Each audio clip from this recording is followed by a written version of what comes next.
ગુજરાતમાં સતત કમોસમી વરસાદ વરસી રહ્યો છે, જેથી જગતના તાત ખેડૂતોએ મહેનતે તૈયાર કરેલો પાક ધોવાઈ ગયો છે. મગફળી, ડાંગર, ડુંગળી જેવા પાકને ભારે નુકસાન થતા ખેડૂતોને રાતા પાણી રોવાનો વારો આવ્યો છે.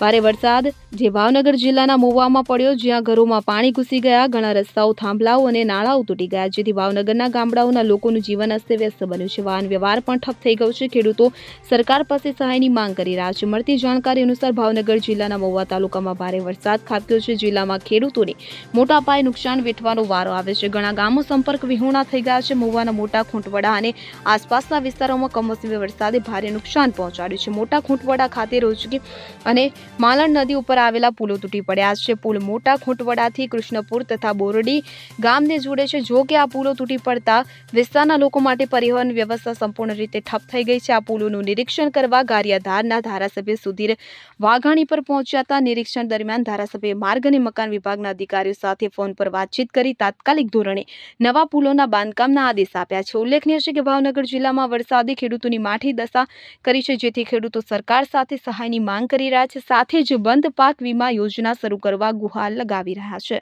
Bureau report CN24 news. હવે જુઓ દેશ દુનિયાની તમામ ખબરો તમારી આંગળીના ટેરવે. ઉઠાવો મોબાઈલ અને Google Play Store પરથી ડાઉનલોડ કરો અમારી CN24 ન્યૂઝ મોબાઈલ એપ.